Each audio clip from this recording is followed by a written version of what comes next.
పాపం ఈ బ్రోకి వాటర్ తీసుకెళ్ళడానికి బాటిల్ దొరకలేనట్టుంది. 1/2 లీటర్ వాటర్ బైక్ సైలెన్సర్ లో దాచుకున్నాడు. ఆ బ్రో ఎందుకు అలా పడుకున్నాడో నేను వాటర్ నుంచి బయటకు వస్తున్నప్పుడు నాకు అర్థమైంది. విఘ్నేశ్వరం విలేజ్ లో ఈ ప్లేస్ లో ఎంజాయ్ చేసి అమలాపురం స్టార్ట్ అయ్యాం. ఎలాగో ఇంత దూరం వచ్చాం కదా అని బొబ్బర్లంక బ్యారేజ్ కిందకి వెళ్ళాం.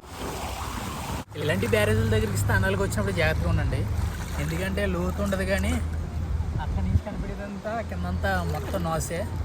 ఇంకోటి ఏంటంటే ఇక్కడ బ్రౌన్ కలర్ నోస్ ఒకటి ఉంది, అది ఇంకా డేంజర్గా ఉంది. ఇప్పుడే 2-3 పడ్డారు కూడా. ఇంకోటి ఏంటంటే దీని మీద వచ్చినప్పుడు ఇంకా జాగ్రత్తగా వెళ్ళాలి. జస్ట్ బండి స్కిడ్ అయిందా పైకి తీయడానికి కూడా ఉండదు. ఇందాక చెప్పిన బ్రౌన్ నోస్ ఇదే. ఈవెన్ బండి కూడా స్కిడ్ అయిపోతుంది. బయటికి తీయడానికి కూడా ఇటు దారిలో, అటు నుంచి తీయడానికి దారిలో, ఇటు నుంచి తీయడానికి దారిలో. అస్సాం ఇలాంటి ప్లేస్కి వచ్చినప్పుడు సరదా పడాను, కానీ సరదా తీరిపోయేంతలా కాదు. వీళ్ళు కదా అసలైన బైక్ లవర్స్ అంటే. ఈ బైక్ వాటర్ లో దించినట్టున్నారు. సైలెన్సర్ లోకి వాటర్ వెళ్ళిపోయి చాలా సేపు స్టార్ట్ అవ్వలేదు. దారిలో కాలువ కట్టేసిన లోకలు చూసుకుని అమలాపురం వచ్చేసాం. ఫాలో సబ్స్క్రైబ్ కొడితే నెక్స్ట్ లోతో కలుస్తా.